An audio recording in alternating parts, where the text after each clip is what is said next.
Здраво пак на сите. Сега сме тука и со нашиот гостин денешен, кој што е Станиша Станковиќ,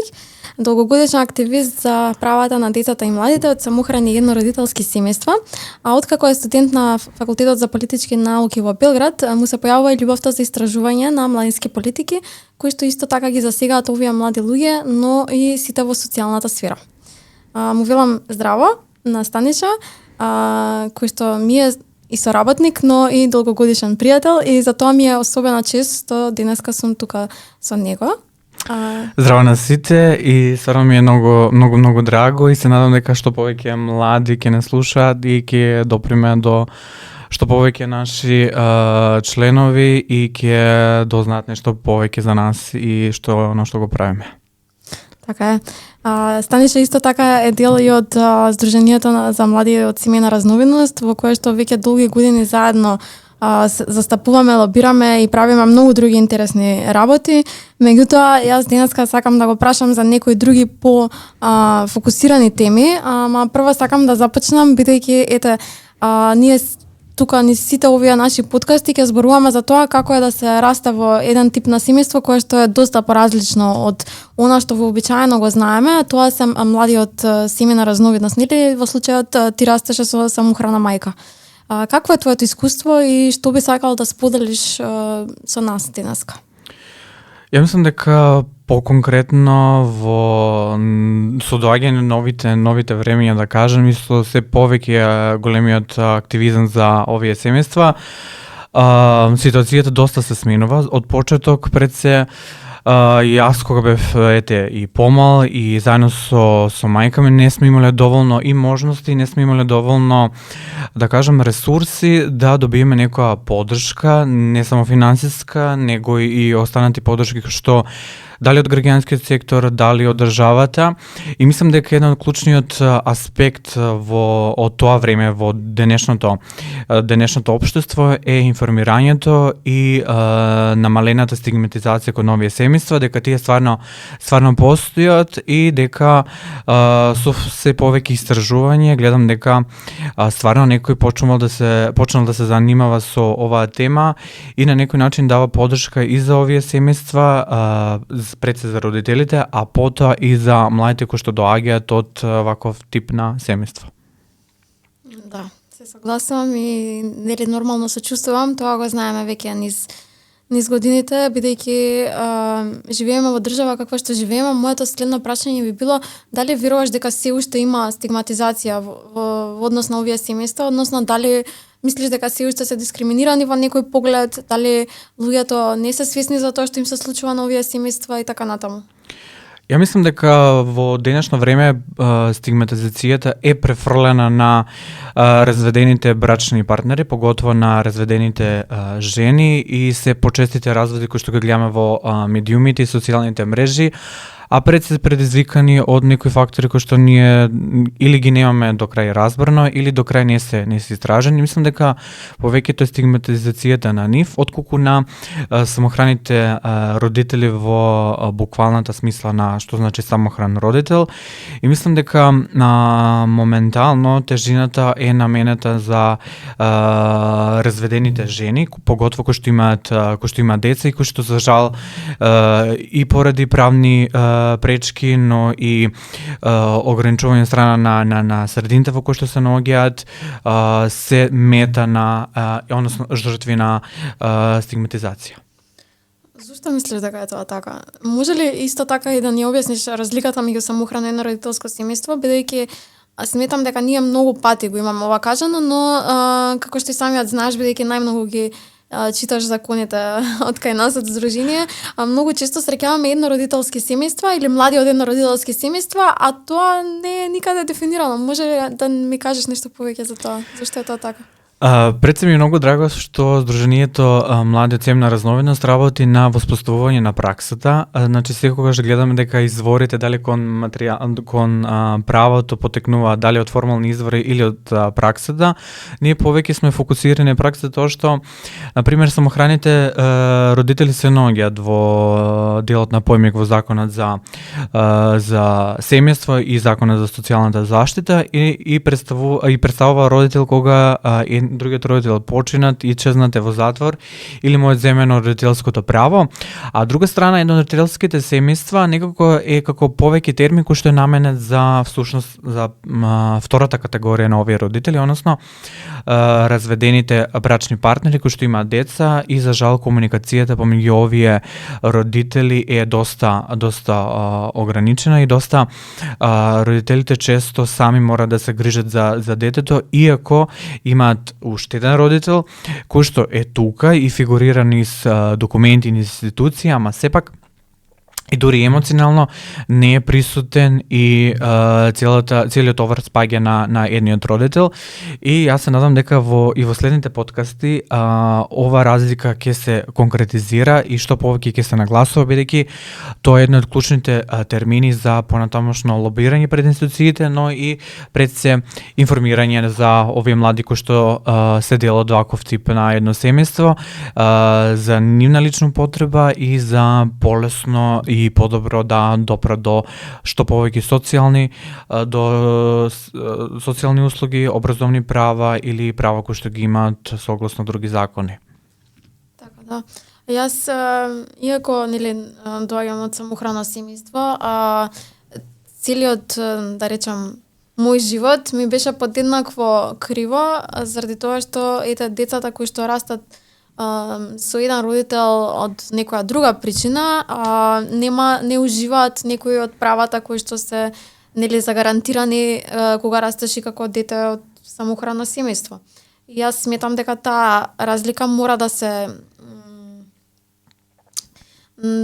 дистанцира, мора да влезе во законот што е можно побрзо, за да можеме да имаме и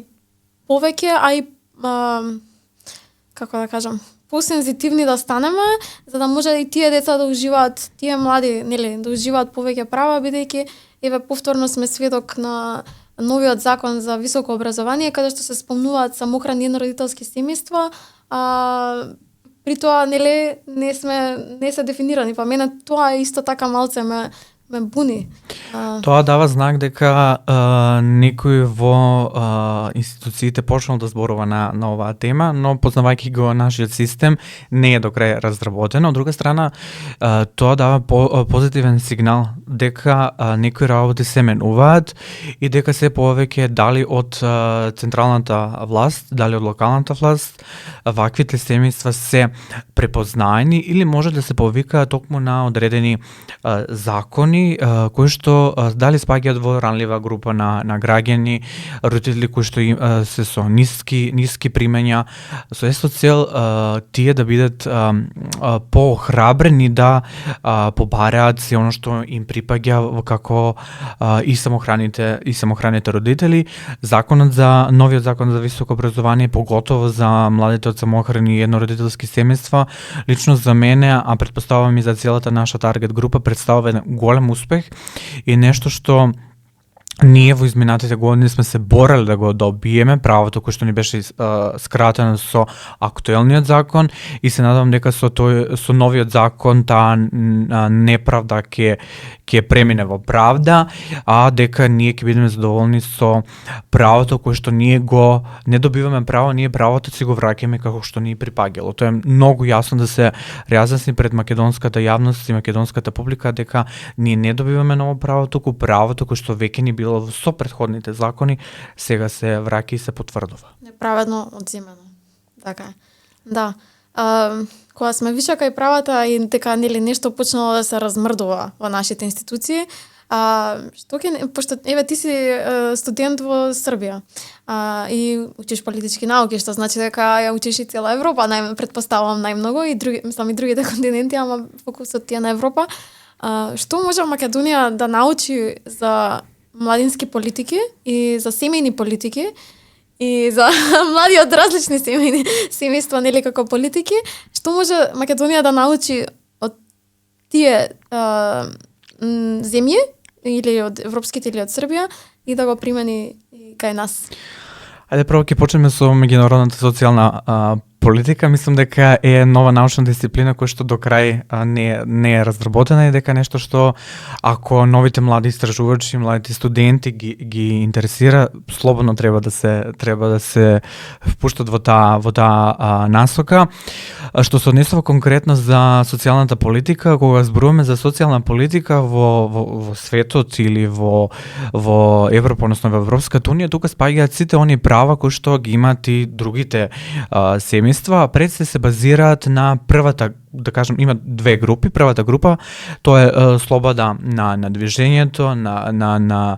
на пазарот, поднатаму правата на работниците, правата согласно законот за инвалидско, здравствено, пензиско осигурување, системот на социјална заштита. Значи тоа се сите оние конкретни права и услуги кои што му припаѓаат на секој граѓанин и затоа тие се дел од социјалната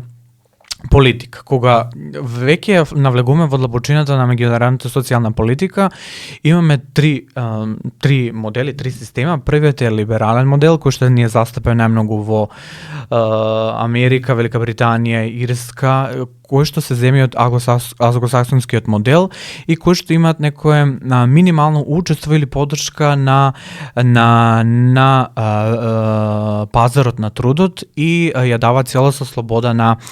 компаниите, на сите оние лица кои што се земаат учество, сами да донесуваат одлуки, иако тие имаат некоја минимално учество на овој дел. Понатаму е корпоративниот, односно модел на социјална политика и тука може да забележиме држави како Германија, како Австрија, како Франција, каде што има нека улога во државата, дали се работи за детски додаток, дали се работи за поддршка на децата, дали се работи за понатаму како би се организирала работата на еден родител кој што има мали деца, што во кризни ситуации и тие се тоа е некој модел каде што државата има некој поголемо учество и нормално нашиот најмногу сакан модел тоа е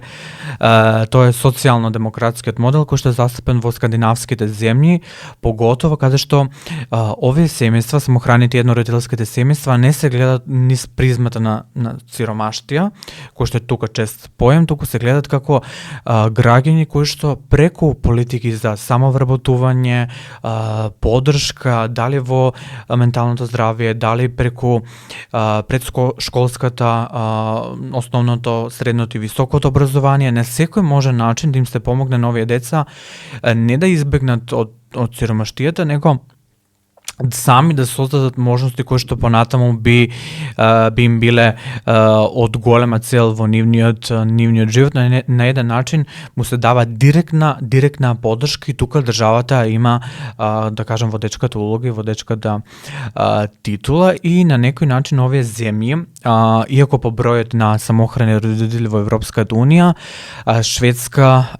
ги има најмногу, понатаму доаѓа Финска и понатаму доаѓаат останатите држави, некаде Хрватска,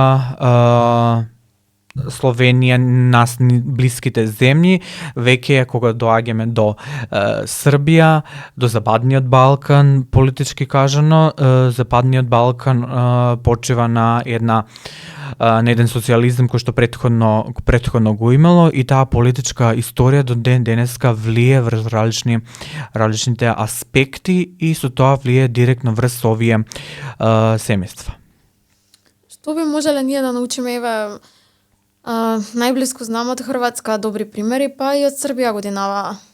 што помина. Има ли нешто што можеме да го научиме ние како Македонија, да го превземеме и може би има ли нешто што они може да го научат од нас и да го превземат кај нив? Компаративната анализа која што направи дел истражувачите кои што се дел како и јас лично, така и ти, така и други членови на Сдруженијето покажува дека не отидовме подалеку, туку отидовме токму во државите кои што сака да се дел од Европската унија, односно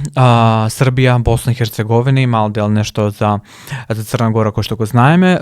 Конкретно за ова прашање водечка улога на Балканот ја има Црна Гора.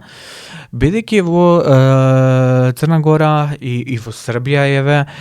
самохраните родители се наоѓаат во уставот и тоа на некој ден на некој дел, односно сегмент му дава уставно-правна тежина, дека сите политики кои што се дел дали за што директно му влијат или индиректно, мора да го имат и ова прашање во дел. Па така Црна Гора и Србија веќе од неодамна се издвојуваат со алиментационен фонд. Мислам дека едно прашање кое што представува горчлива тема и тежина поготово на разведените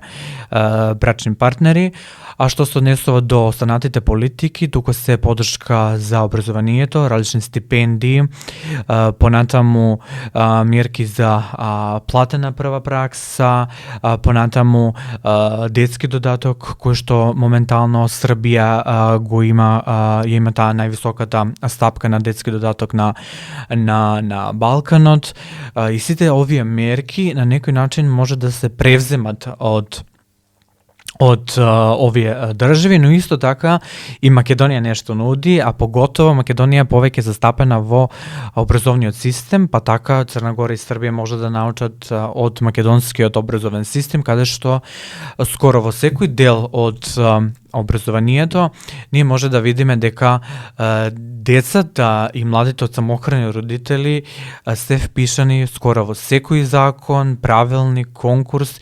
и на тој начин може да остварат право кои што се загарантирани согласно законот за студентски стандард, односно ученички стандард,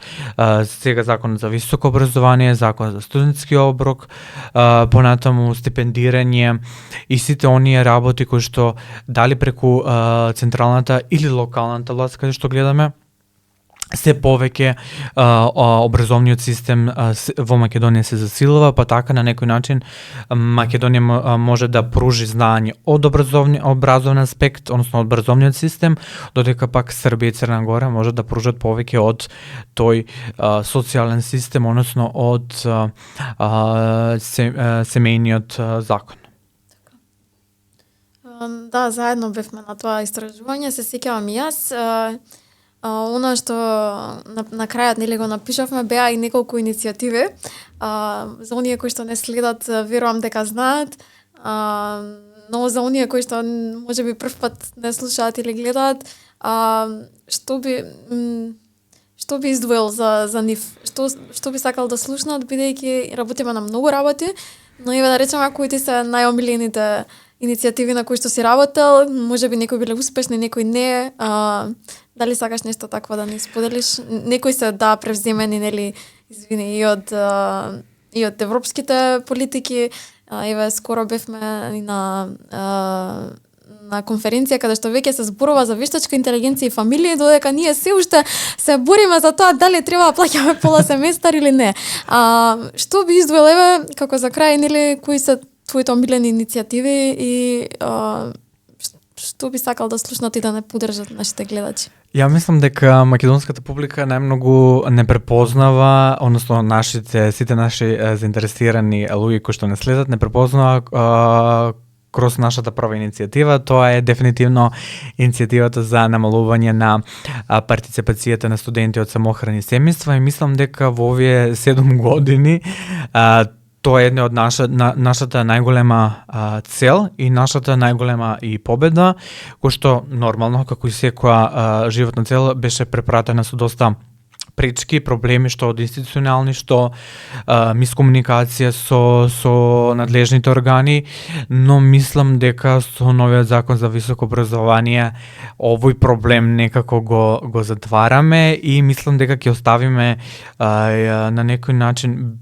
и посебен момент, но и доказ дека упорноста, читањето на законите, по внимателното повлекување на членовите од законите, ставките, уставот и дека секој оној кој што се занимава со право или со овој дел од општеството внимателно треба да се вложи кон читањето, бидејќи секоја правна норма која што е напишана може да се тумачи на повеќе страни и дека со внимателно настапување и лобирање пред институциите може да се покаже некој успех, А втората иницијатива дефинитивно за во Македонија е алиментациониот фонд. Мислам дека на тој начин покрај нашето застапување на овие млади, кои што ги има се повеќе и повеќе со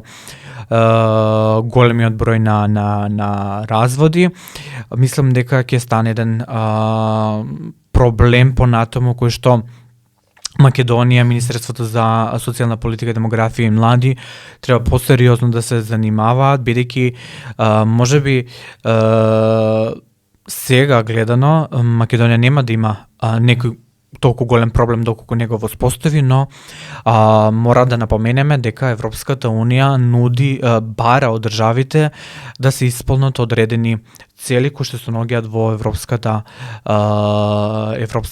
европскиот документ за основните права, односно на се она што почива Европската Унија и кои вредности и цели ги носи за еднината на сите европски држави. Така, ни кажа една успешна и една помалку успешна иницијатива. Да, за тие што можеби нели следеле претходно, нашата најпрва иницијатива беше за намалување на партиципацијата или пак целосно укинување на истата, поради тоа што се работи за огромен број на млади. Владата беше доставена иницијатива до владата и негативно ни беше одговорена неколку пати, меѓутоа еве конечно Министерството за образование го внесе тоа како член. Не би рекла дека е најголем успех, но е голем успех бидејќи нас ни требаше 7 години. Не би рекла дека и пирова победа, како што слушнавме некакви коментари, бидејќи за мене не е, бидејќи да, можеби не е совршено, меѓутоа опфаќа пак прилично голем број на млади луѓе. Во однос на алиментациониот фонд има уште многу борба тука, но видовме дека е возможно во Србија, што ни е најблиску. Видовме дека е можно во многу други држави на Балканот, зашто не би било и кај нас, без разлика дали нели се дел од ЕУ или не. Така да за крај би те прашала што еве бидејќи ти се занимаваш повеќе со политики кај нас и не само со тоа, него и customer support на сите, да, кои што никогаш не пишеле на ЈДФ. Моето прашање е што би им порачал на институциите во моментов, значи што е најитно и најбитно да се промени за со цел овие млади да бидат поопфатени во работата на нели целата држава, бидејќи со нашата анализа свативме дека децата се опфатени до некој левел, ајде да речеме детски додаток, образовен додаток, има нешто што да се понуди. Меѓутоа што е со младите? Што се случува со нив во целиот процес? Тие се имаат некои стипендии, имаат нели намалување на партиципацијата за семестар, можеби и студентски оброк, но што сметаш ти дека е најитно во моментов што би им порачал токму за младите? Па ја мислам дека младинското прашање е голема проблематика за Македонија. Јас во една издива кажав дека